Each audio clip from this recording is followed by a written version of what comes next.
purple light in the canyon. That's where I long to be with my Bonjour et bienvenue dans ce nouveau numéro de Vite étrange. Oui, là où ça va vite Pas trop pour l'introduction. et où c'est étrange, là peut-être, je ne sais pas. On va voir. Alors, aujourd'hui, qu'allons-nous voir avec notre invité du jour?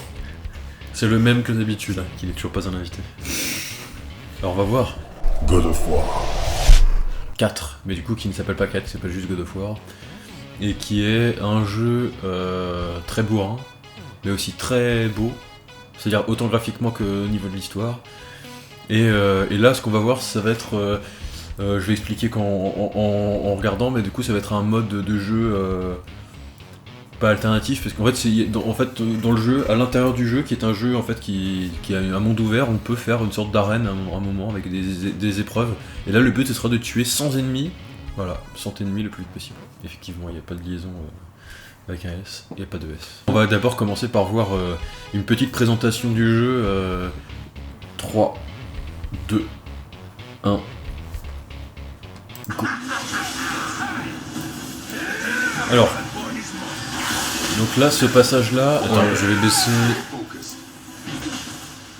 C'est un passage plus avancé dans le jeu, on va dire vers la moitié du jeu à peu près, où on se bat contre les deux fils de Thor, enfin qu'on apprend avec les deux fils de Thor parce que c'est pas explicitement dit. Et donc là, c'est un peu pour montrer le gameplay, on va dire, qu'on va voir tout à l'heure, mais lié à la narration, parce que c'est vrai que sinon, ça manque un tout petit peu du côté narratif et de la puissance que vont évoquer la relation entre entre Kratos et son fils Atreus. Okay. Donc là je trouve que c'est une scène assez forte pour montrer voilà tout le côté le père qui essaye de montrer à son fils comment se contrôler parce que lui-même justement il essaye de se contrôler. Parce que s'il se contrôle pas, il va tout casser, il va briser l'Olympe et... Bah en fait c'est surtout qu'il se rend compte que quand il se maîtrise pas, il crée le mal autour de lui. Et donc il essaie de contrôler son fils, mais finalement, est-ce que c'est bien de faire comme ça ou pas? Donc là, il vient de tuer un dieu. Hein. C'est pour ça qu'il comprend pas comment c'est possible. Parce que là, si tu veux, personne ne sait que Kratos est un dieu. En fait, il s'est exilé en Scandinavie. Et donc, là, ils sont très surpris de voir qu'il a réussi à tuer un autre dieu. Son fils ne sait pas qu'il est le fils, du coup, Atreus, ne sait pas qu'il est un dieu. C'est pour ça qu'il est malade, en réalité, une sorte de maladie, parce qu'il y a une sorte de paradoxe mental. Voilà, donc fin de la petite introduction. D'accord. Et Kratos, lui, ne dit à personne qu'il est un dieu, donc ce qui fait que ça crée des problèmes, et c'est pour ça qu'on voit que son fils là est malade, et voilà, bon, bref. Donc là, c'était voilà, pour voir un petit peu la relation père-fils, qui est en fait centrale dans le jeu. Au niveau de l'histoire, c'est beaucoup plus le point principal du jeu, que finalement, il n'y a pas vraiment d'ennemis. En fait, c'est un voyage père-fils, pour aller jeter les cendres de la mère qui est morte. Okay. Voilà. Et c'est vraiment ça le but du jeu. Quoi. Mais pourquoi il rencontre Kratos qui est à la base une divinité grecque? Oui. Pourquoi est-ce qu'il rencontre des dieux nordiques? Alors du coup, Kratos s'est exilé après avoir détruit tous les dieux de l'Olympe et les titans, voilà. Il s'est exilé en Scandinavie, donc là on le retrouve plus vieux, avec un fils et puis sa femme qui vient de mourir au tout début du jeu, donc on voit jamais sa femme. Et donc en fait il y a un dieu qui frappe à sa porte à un moment et qui commence à l'agression, on verra tout à l'heure après la séquence de jeu. Et on sait pas vraiment pourquoi en fait au début ce dieu vient attaquer Kratos et son fils. Et on le découvre plus tard. D'accord, bon. Voilà. On peut lancer donc la vidéo principale on va dire de donc ce Vite là, étrange. Comme on disait, ça va être le combat des 100. Donc le combat des 100. Ah oui, ok. Donc j'imagine que c'est une sorte de mode horde. Alors, vas-y, tu peux lancer, on va voir. 3, 2, 1. Go. Donc en fait, dans le jeu, on peut aller dans plusieurs royaumes, puisque en fait, la Scandinavie, dans les mythes scandinaves, il y a l'Yggdrasil, qui est un arbre qui permet d'aller dans 10 royaumes, je crois que c'est 10 ou 9, je sais plus. Un peu comme ce qu'on voit dans les Avengers, là, dans Thor, voilà le portail qui permet d'aller sur les autres planètes. En fait, finalement, là, c'est des plans différents de la réalité. Par exemple, il y a la planète des elfes, des nains, de feu, etc. Et là, c'est le planète de feu, où se trouve d'ailleurs le méchant, normalement, qui va créer le méchant. L'être qui va créer le Ragnarok dans la mythologie scandinave, que là on ne voit pas, mais voilà. Et donc sur cette planète, on peut faire des sortes de quêtes Voilà. D'accord. Et d'énigmes. Et là, du coup, c'est ce qu'on fait en fait. Tout simplement, il nous propose des différentes épreuves pour arriver jusqu'à la fin et on grimpe de plus en plus sur la montagne. Et donc là, cette épreuve-là, c'était de tuer 100 ennemis. Et voilà, donc c'est ce qu'on va voir. Donc là, est-ce que tu peux juste grandir un tout petit peu le. Oui. Parce que là, j'avoue que je vois pas très bien. Voilà. Alors là, du coup, on commence d'abord, on a une hache. Alors, grosse hache qui était la hache de la femme d'ailleurs de. Alors, je ne sais plus. De Kratos. De Kratos. Voilà, alors est-ce que je spoil ou pas? Ah oui, non, mais le Ok. jeu est sorti il y a longtemps maintenant. Donc la femme de Kratos qui est en fait, on apprend à la fin, était une géante, donc la dernière descendante des géants. Voilà, les gens dans la mythologie scandinave qui ne sont pas forcément géants en taille. C'est juste une race. Non mais vraiment, c'est important parce que il y a des grands nains et des géants qui sont grands comme des hommes. Voilà. Et des gens qui sont aussi grands comme des géants. Voilà. Donc là, bon bref, cette hache qui a été forgée par les nains, alors comment ils s'appellent ces deux-là les deux nains qui existent vraiment dans la mythologie scandinave et qui seront aussi à l'origine du marteau de Thor, etc. Ok. Ah oui, comme dans Infinity War là. Oui, mais en fait, parce que en fait, tout ça, c'est des vrais trucs de mythologie scandinave que j'ai découvert avec ce jeu. Ce jeu est très très pertinent au niveau de la mythologie, de ce qui réussit à nous expliquer, à tisser sans jamais tomber dans la sorte d'encyclopédie. Voilà. Oui, d'accord. Donc là c'est bien parce que on va voir pas mal de techniques, de trucs. Alors là, par exemple, on a les lames du chaos, donc c'est en gros les armes de base, on va dire, de Kratos, mais sauf que dans le jeu, on les a que vers les 3/4 du jeu, quoi. Ah oui, d'accord. Mais sauf que on va dire, c'est l'arme qu'il a dans les 3 premiers, enfin même dans les 5 jeux qu'il y avait avant, parce qu'il y en a eu même 6 d'ailleurs, dans les 6 jeux précédents. Parce qu'en réalité, ce n'est pas réellement le 4ème, mais bon, il y a eu des épisodes d'un peu bonus. Et donc là, voilà, ces armes-là, elles peuvent servir contre tout ce qui va être créatures de glace, forcément celle de glace plutôt contre celle de feu. Mais après, ils ont des caractéristiques très différentes, parce qu'on peut aussi, la preuve, attaquer un monstre de feu avec des armes de feu, c'est pas le problème. Celles-là, elles peuvent attirer beaucoup plus loin que la hache. On peut attraper un peu comme Scorpion, lancer sa lance et ça revient vers nous. Oui, d'accord. La hache, selon aussi l'arme qu'on a, le gros pouvoir que je viens de faire, ça va pas être le même selon celui qu'on s'équipe. Et ces pouvoirs-là, on peut tous les modifier. C'est-à-dire que là, j'utilise ce gros pouvoir-là. En réalité, quand il y a un côté RPG où en fait on peut attacher des runes à son arme. Et ça va changer les gros pouvoirs qu'on va faire. Ok. Mais ce qu'on peut pas faire en plein combat, du coup, on est vraiment obligé de le faire en dehors. Il faut se préparer, quoi. Voilà, c'est ça. Donc là, on va voir que les mêmes, mais il y en a 4 ou 5 différents. Alors ensuite, là, ce qu'on voit, les flèches qui arrivent, là, enfin les sortes de pouvoirs qui arrivent sur les ennemis de derrière, c'est Atreus qui tire. Et ça, c'est nous aussi qui le commandons en fait. Ok. Donc en fait, on décide. on lui demande de tirer sur les ennemis. En fait, ouais, et puis on l'entend plus ou moins. Parfois, il dit shoot ou voilà. En fait, c'est parce que c'est plus ou moins comme si Kratos donnait l'ordre de tirer. Alors il y a aussi tout ce qui est. Alors les ennemis ont 2 jauges. On voit au-dessus d'eux. Il y a une jauge en verte et une jauge rouge. Alors en réalité, la jauge verte c'est la vie et la jauge rouge c'est plus. Alors là, du coup, qu'on n'utilise pas. Voilà, on voit qu'il y avait un peu de augmenté là sur la gauche. En fait, ça c'est la zone, on va dire, de stone. Alors que quand on a une arme comme ça va pas trop stoner les ennemis. Par contre, on peut se mettre à main nue aussi. Donc on verra tout à l'heure, parce qu'on peut très bien ne pas prendre d'armes et donner des coups de poing. Et là, par contre, ça va faire qu'en fait, on va les stoner et quand ils sont stone, on pourra leur faire une sorte de QTE avec R3, je crois, et donc les arracher comme ça, ce qu'on a vu tout à l'heure. Voilà, il y a aussi des shops, on peut charger pour faire. En fait, c'est très très très très vaste. Il y a un très très large éventail de combos qu'on peut ou pas faire et en plus ou pas placer dans ses possibilités. D'accord. Donc là par exemple pareil, les flèches, j'utilise des flèches orange, mais on a aussi des bleus qui font pas exactement les mêmes pouvoirs qu'on peut changer, là que je pourrais changer mais que je change jamais. Alors, on les voit en bas à droite de l'écran. En fait là chaque fois qu'une flèche est utilisée, c'est parce que j'appuie sur carré en même temps. C'est-à-dire que en fait là je mitraille la touche carré en même temps que je joue. Ce qu'on n'en voit pas évidemment. Alors il y a aussi tout les combos avec la hache, selon si on va appuyer vite ou pas, ou attendre un petit peu, vont pas faire les mêmes. Les mêmes combos. Ouais, c'est-à-dire que si je cours et que j'avance en même temps, ça va faire des combos différents. C'est vrai qu'il y a beaucoup de choses qui se passent, c'est pas facile. Si je cours en même temps, ouais. On peut attaquer de loin, on peut lancer sa hache, on l'a vu aussi tout à l'heure. Je peux lancer ma hache et la retirer, parce que c'est un peu comme Mjolnir, justement le marteau de Thor. Le Kratos peut la tirer un peu comme par magie, là. D'ailleurs, par magie, d'ailleurs. Complètement par magie. Alors ça c'est une rune qu'on peut équiper, on peut équiper autant qu'on veut, enfin on peut équiper qu'une, mais il y en a plein en fait qui font des effets différents et là ça permet de regagner de la vie. Alors voilà, ça c'est quand ils sont stone, on peut les. Voilà, mais là je suis passé en mode énervé, bon pas pour longtemps, plus ou moins, voilà, c'est comme dans Doom. Et là on peut éclater les mecs, on peut même arracher des rochers du sol pour les balancer. Mais je crois on le verra pas dans la vidéo, mais c'est assez marrant. Donc là voilà, là je suis au corps à corps là par exemple, là j'ai plus d'armes. C'est voilà, en fait il y a tellement de possibilités selon les ennemis, il faut changer. Bon là pour le moment c'est des petits, mais les gens on voit là, RTV il en reste encore 68. C'est-à-dire que les ennemis, tu vois, ils sont quand même assez robustes. Ah oui, quand même. Ils sont assez. Bah, on voit bien. Alors là, c'est quoi comme ennemi? Alors ça, c'est un gros ennemi. Ça, c'est des gros ennemis qu'on voit dans le jeu. Alors normalement, on les défonce pas aussi vite, mais bon, j'ai un personnage qui est complètement, enfin bien stuffé quand même, et puis j'ai une bonne stratégie, je pense. Parce que là, les gros pouvoirs comme ça et tout, là, ça, on n'a pas dès le début évidemment. Ah ouais. Là, je suis en mode berserk, plus les deux gros combos ultimes. En plus, ils sont deux. Ah oui, tu viens d'en avoir un là. Ouais. Ok. Qu'est-ce que c'est que ça? Alors ça, voilà, quand ils sont comme ça, on peut pas, par exemple, si on attaque avec notre hache qui fait du coup du pouvoir de glace contre ça, en fait, ça nous fait perdre de la vie.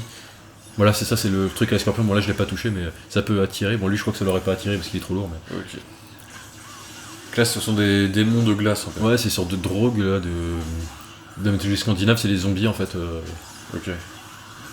Voilà, pareil, on peut renvoyer les. Winter is coming. Oui, c'est exactement ça. Là, on peut renvoyer les projectiles, etc. Bon, je le fais pas parce que là, je bourrine, mais pareil, là, eux, ils sont cachés derrière les trucs en glace, faut pas taper dessus normalement. Voilà, forcément, moi, j'y vais comme un bourrin. Parce qu'on voit d'ailleurs ma jauge de vie en bas à gauche, là, est toujours assez basse. Hein. Alors, ta jauge de vie, c'est laquelle? C'est la verte. Ouais, la verte. Et celle, la orange, en bas à gauche toujours, mais sous la verte, c'est en fait quand elle est remplie à droite, c'est-à-dire que je peux me mettre en mode rage. Donc, oui, c'est quand tu tapes. Voilà, mais quand je tape et que ça tue en un coup, ou presque. Non, mais ça se remplit quand tu tapes. Oui, ça se remplit quand on se fait taper aussi. Ok. Qu'est-ce que c'est? Ça, c'est les gros pouvoirs. Alors on voit justement en bas à gauche, on a trois trucs autour du symbole de la hache là.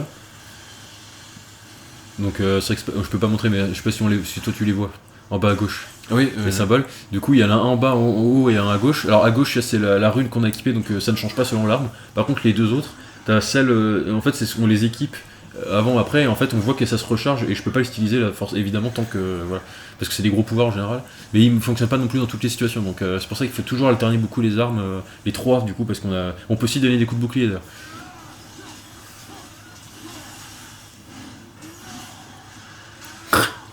Décapité. Voilà. Bon là on n'entend pas forcément, mais on remarque pas que les musiques sont très très bonnes dans le jeu. Voilà, forcément on n'entend pas très bien. Oui, là c'est... C'est oui, c'est vrai que tu m'avais fait écouter les musiques et elles sont quand même... Pierre McCreary, et puis elles sont bien, mais même là pendant ce mode de jeu, là, pendant cette phase de combat, elles évoluent beaucoup, il y a pas mal de passages très sympas. Donc ça c'est une rune là? Voilà, ce que j'ai utilisé c'est pour gagner de la vie, on voit que ma jauge verte augmente un petit peu, mais pas beaucoup. Parce que oui, ce que je n'ai pas précisé, c'est que là je suis en mode God of War, donc c'est le mode le plus difficile du jeu. Ah oui, d'accord. Le mode de difficulté maximale. Donc, qui est quasiment impossible de faire en réalité si on commence sans. Pas en New Game Plus quoi. Oui, et puis sans équipement. Voilà, il faut faire un New Game Plus, je pense, parce que vraiment. Et là, ton armure, c'est. Alors là, l'armure, justement, c'est une armure qu'on peut avoir que dans le mode New Game Plus, c'est l'armure d'Ares. Ok. Donc c'est une des plus fortes. Mais en fait, il n'y a pas vraiment l'armure la plus forte, c'est plutôt que chaque armure va avoir des caractéristiques différentes. Et là par exemple, c'est quoi? Là, elle est assez forte, elle fait pas mal de dégâts. Donc elle est plutôt polyvalente, mais c'est vrai qu'elle est dieu de plutôt, la guerre. Oui, voilà, elle est plutôt axée sur les dégâts. Donc là, pareil, les gros trolls là, en fait, on peut les chevaucher, mais bon, là, moi je les tue et ça va plus vite. Bon, alors lui, en plus, je l'avais pas vu. Ah oui, il a plus de météorites. Ouais. Plus gros je sais plus comment on appelle ça. Ils ont des noms là, ces pouvoirs là, parce que justement il y en a peut-être une vingtaine je crois par. Ouais, là tu te recharges. Voilà, là je reprends la vie. Parce que franchement on meurt très vite. On meurt très vite si on fait pas attention. Oh. Ok. Là on voit le Atreus qui est sur le monstre là, pour le stunner. C'est quoi ce monstre là? Alors, je sais plus les noms honnêtement. Ils le disent, hein, mais je sais plus. C'est des sortes de vikings en fait. Oui, mais en fait, c'est des sortes d'humains qui ont été transformés en fait. Parce que dans l'histoire, en fait, il y a une sorte de. Bah, en fait, c'est comme si le Ragnarok allait arriver plus vite que prévu, selon les prophéties, on va dire. Enfin, c'est plus ou moins ce qu'on comprend, ils le disent pas exactement comme ça. Mais j'imagine que le prochain God of War parlera de ça. Ah oui, ce sera toujours dans l'univers ça sera toujours en Scandinavie. Nordique. Okay. Ouais, il y a une scène post-générique en fait, où on voit Thor arriver devant la maison de Kratos. Et à mon avis, les deux là vont être très bourrins parce que bon, dans la mythologie scandinave, Thor est considéré comme un petit peu un très gros bourrin. Et il a un peu, je trouve, la même personnalité que Kratos en réalité, c'est-à-dire très agressif. Le mec Extrêmement agressif. voilà. Même si là, justement, Kratos, alors ça peut t'intéresser plus, je trouve, dans ce jeu-là, est devenu une sorte de stoïcien. Il a vraiment la philosophie stoïcienne, et on le voit beaucoup, où justement c'est la maîtrise de soi, la réflexion logique. Son esprit est une forteresse. Exactement, mais vraiment en plus. Et il va au pragmatique, mais c'est vraiment une forteresse dans tous les sens du terme, parce que déjà on n'arrive pas à pénétrer, mais lui aussi il ne dit jamais rien de ce qu'il pense vraiment, sauf le plus utile. Il va toujours à l'essentiel. Et c'est vrai que on le voit très bien justement, parce qu'il a essayé de se. Comme s'il voulait essayer de se protéger lui et sa famille en cachant son passé en fait, parce que personne n'est au courant de ce qu'il a fait. Il y a juste. Alors, est-ce que tu vois. Alors là on voit pas, mais. Comment dire, à la hanche droite de Kratos, il y a une tête qui pend là. Ah oui, oui. Ça c'est Mimir, du coup lui il parle, il est vivant. D'accord. C'est parce qu'en fait on est tout le temps 3 pendant l'aventure quasiment. Ah, ok. Donc c'est assez marrant parce qu'il fait. En plus c'est un très bon personnage. Bon, on le voit parler, c'est vrai qu'on fait pas attention, mais parfois il parle, il dit même quand il y a des ennemis derrière, il nous prévient tout. Et lui donc c'est Mimir, et lui J'ai par contre. jamais fait attention. Oui, mais c'est marrant, mais du coup quand là dans l'histoire c'est un personnage. D'habitude j'aime pas trop les personnages drôles qui font des blagues et tout, mais lui elles sont très très bonnes parce que c'est un personnage intelligent en fait. Du coup c'est pas le personnage con chiant quoi. Oui, d'accord. Et donc lui c'est Mimir, et dans la mythologie scandinave, Mimir c'est un peu le gars qui connaît tout, qui voit tout, tu vois. Ah oui. Et du coup Pourquoi il nous aide? parce qu'en fait il est sur un arbre que Odin l'a bloqué, et en fait on le décapite pour le sauver, et on le réanime. Oui, alors c'est c'est lui qui nous demande de le décapiter, donc pour une fois, parce que Kratos voulait pas spécialement l'aider. C'est-à-dire sans son fils, en fait Kratos n'aiderait pas beaucoup les autres. Voilà.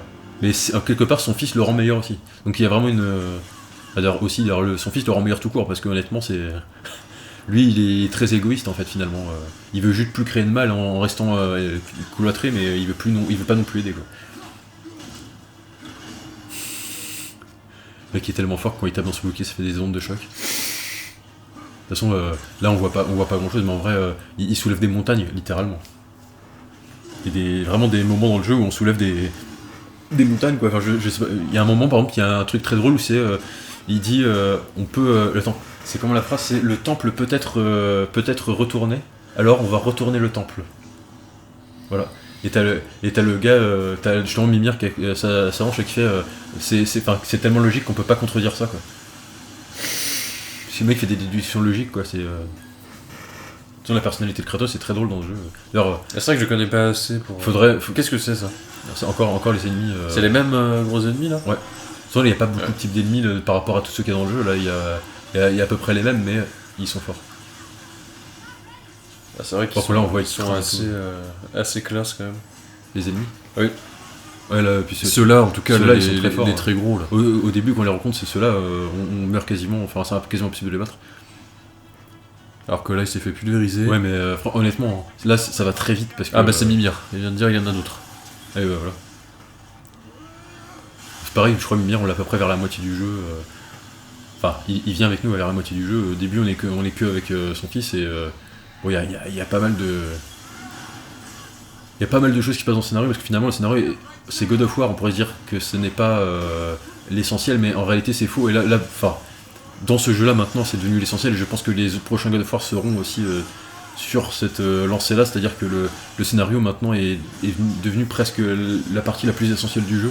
Ah, c'est vrai que ça a tellement bien marché, ce jeu-là, que ce serait étonnant qu'il change, en fait. Ah non, mais surtout que là, la suite, c'est sûr. Et puis même, ils ont mis Tilk, du coup, qui fait la voix de Kratos, c'est-à-dire l'acteur Christopher qui Judge. est dans Stargate. Voilà, Christopher Judge.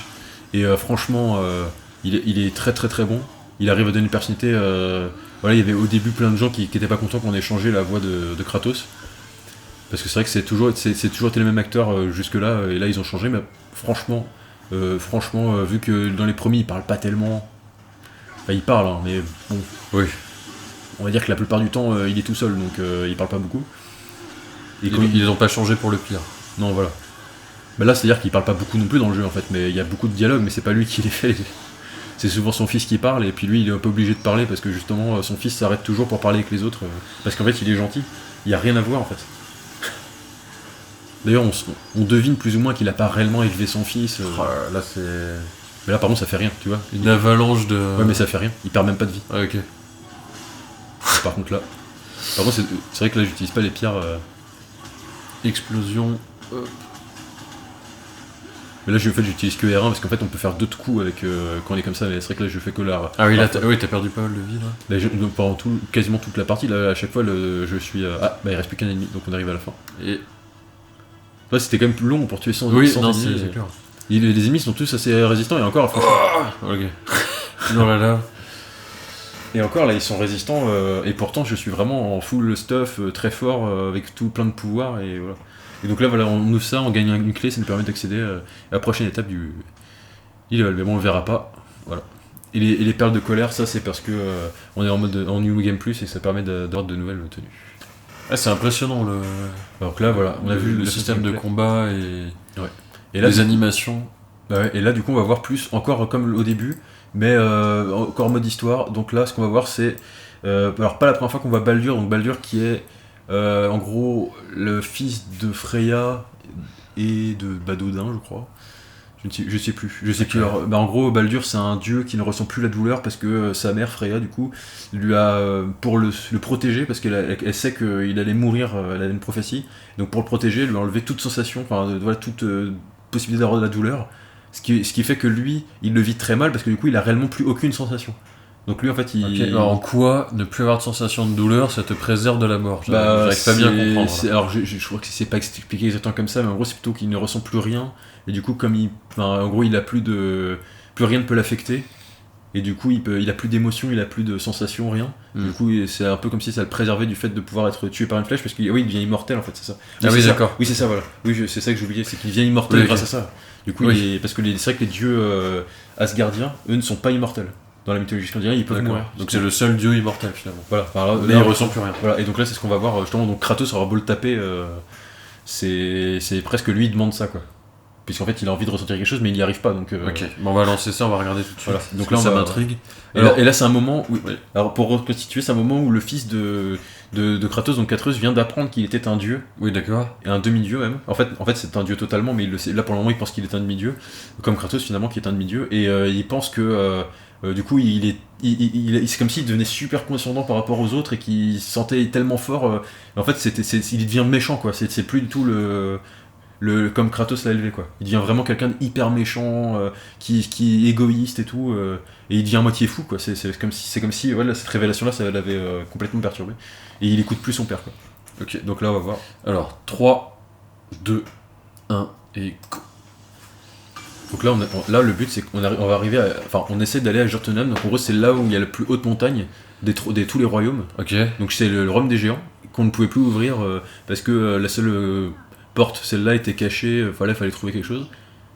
Donc là, on y arrive. Donc là, voilà, il faut qu'on aille en haut. Donc là, on pense que c'est la fin du jeu, mais en fait, pas du tout. Voilà, on est vers la moitié.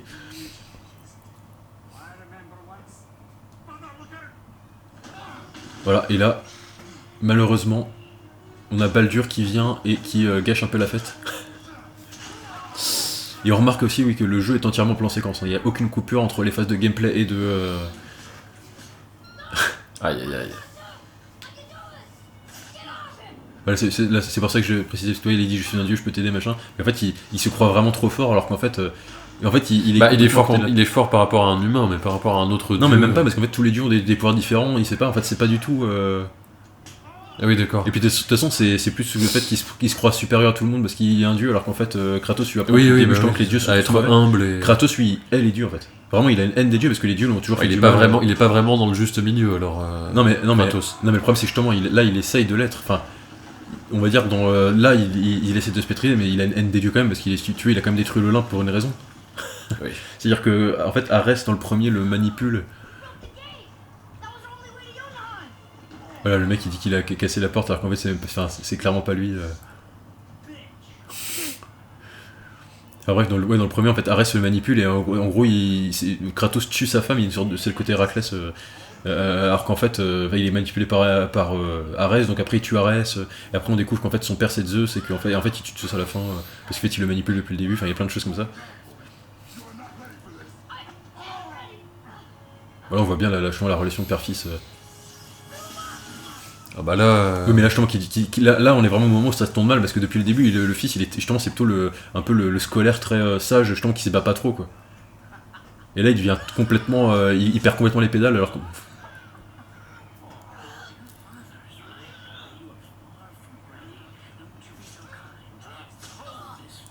Oui, voilà. Aïe. Par contre là Ça va mal se passer. ça va énerver Kratos. Ça va mal se passer, là. Bah oui parce que... De toute façon c'est un jeu... D'accord, donc tout va bien. Oui, alors ça c'est pas la première fois Oui, bah, qu'il fait ça dans, dans la série. non, mais God of c'est War. bien. Mais on voit toujours, hein, toujours là, le plan séquence qui, de toute façon, qui ne s'arrête jamais pendant la centaine d'heures de jeu, mais qui en plus C'est vrai que c'est sympa, ça. franchement c'est un exemple de narration. Enfin, c'est exemplaire je trouve parce ça rend le jeu dynamique. En plus il est très beau. Du coup Après, voilà, c'est très marrant. Après, est-ce que c'est vraiment nécessaire? Je pense que ça aurait pu être. pour le coup je trouve que je pense, ça rend l'immersion très bien parce qu'en fait on est vraiment c'est vraiment comme si on faisait un voyage du début jusqu'à la fin et qui ne s'arrête jamais quoi. ouais. Et ça c'est vraiment Non, mais pour ce jeu-là, c'est sûr que c'est Ah oui, pour ce même c'est après, intéressant. Mais- Oui, voilà, parce que ce jeu-là, justement, c'est vraiment ça, c'est que, en fait, finalement, la quête principale, c'est vraiment d'aller jeter la cendre de la femme de Kratos sur la plus haute montagne, et après, tout ce qui se passe entre n'est pas forcément lié à ça, d'ailleurs, pas du tout, en fait. Donc, en fait, tout ce qui se passe entre, c'est plein de choses qui se passent parce que, c'est sur le chemin, voilà, c'est un peu des retards, quoi. Mais finalement, même Baldur, là, en fait, c'est pas... Bon, spoil, du coup, il meurt, on le tue à la fin. Bah, je crois qu'il était immortel. Oui, parce qu'en fait, en gros, la prophétie, c'est qu'il se fait. En fait, ça, c'est un vrai truc dans la mythologie scandinave, c'est qu'en fait, il se fait tirer dessus par, je crois, que c'est Loki avec une flèche de Guy. Et du coup, en fait, il y a plein de choses qui sont cachées dans l'histoire, mais on s'en rend pas compte au début. C'est qu'en fait, il y a un moment, il y a un des nains qui donne des flèches de Guy à Atreus. Et du coup, après, en fait, on voit Freya qui nous aide au début, pendant tout le jeu. En fait, c'est une sorcière, on sait pas que c'est elle, et en fait, elle nous aide. Et puis à un moment, elle voit les flèches et les balance, on sait pas pourquoi, plein de choses. Et à la fin, en fait, il y a Atreus qui tire sur Baldur, et en fait, d'un coup, il ressent, en fait, c'est parce que du coup, en fait, ça a brisé sa malédiction, la flèche de Guy. Ah, d'accord. Et en fait, on comprend encore plus à la fin qu'en fait, le nom qu'a donné la mère d'Atreus à Atreus, c'est Loki. Donc en fait, Atreus est Loki. Voilà, et en fait, du coup, ça fait qu'il y a vraiment encore plus un ancrage dans la mythologie scandinave qui est hyper bien faite. Ok. Mais ça, c'est vraiment des révélations à la fin. Mais c'est même pas appuyé, quoi. Ces gens, ils disent pourquoi je m'appelle Loki sur la fresque. Voilà, et quand on connaît la mythologie scandinave, on se rend compte que, en fait, c'est vraiment comme ça que dans la mythologie scandinave, quoi. Voilà. Par contre, c'est moins pire. Dans le 2, il y a une phase dans le 2 où. Quoique. Il y a une phase dans God of War 2 où le gars il saute de je sais plus où et il atterrit dans le dans le vide, c'est n'importe quoi. Bah comme là quoi. Mais là c'est encore moins haut, mais déjà c'est haut. Bah voilà, là on voit, il arrive. Donc là il vient de tomber. Là ils sont dans le royaume des humains là pour le moment. Enfin ils sont toujours sur le royaume des humains. Et donc là on va voir justement. Voilà, c'est un des nains là. Ok. De toute façon Kratos il parle pas trop, alors Oui, il répond pas. c'est le Doom Guy. Et donc là on arrive devant Yggdrasil, donc où l'arbre monte. Et tu vois, je trouve que au niveau narration et tout, le fait qu'on suive tout le temps Kratos de derrière, ça marche vachement bien. Oui, bah c'est vraiment l'effet plan séquence. Je sais pas si tu as vu 1917. Non, pas encore, mais. Ah, il faut que tu le vois parce que c'est vraiment impressionnant. Le mec il se fait maltraiter comme un sac là. Et il est où son fils là? Alors, je crois qu'il vient de l'envoyer à Helheim, le royaume de l'enfer. Il est là. Ah non, ah oui, non, ah non, c'est ça, c'est là où ils vont se retrouver. Toi, il veut pas l'écouter, c'est après.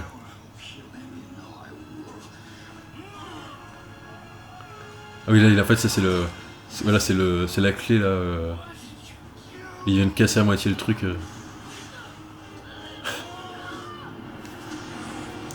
Mais il faut se dire que pendant quasiment tout le jeu, les vidéos sont comme ça quoi. C'est vraiment ça, très très. Enfin, là j'ai mis celle-là parce que je trouve qu'elle était vraiment cool au niveau combat et tout, mais il y a plein de séquences énormes, des combats contre des dragons, des.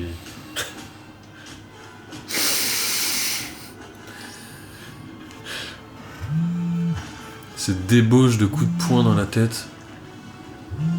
Et on voit quand même que le jeu est très très beau. Et du coup, ils parlaient de le sortir sur PC peut-être. Voilà, donc là on va arriver à la fin de la vidéo.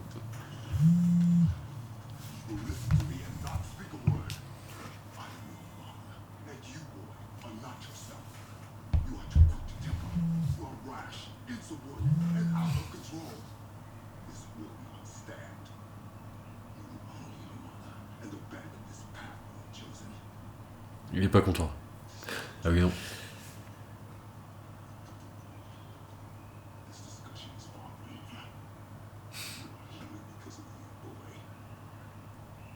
Alors par contre, j'ai jamais compris pourquoi il disait Atreus alors qu'en fait il dit boy à chaque fois. Ce qui change tout, je trouve, au niveau de ce qu'on comprend de leur relation. C'est-à-dire Bah, il l'appelle garçon, il l'appelle pas par son prénom. Mais la traduction, je crois, ils disent Atreus. Là, Ah oui, tu veux dire les sous-titres oui, les d'accord. sous-titres en français, ils traduisent boy par Atreus.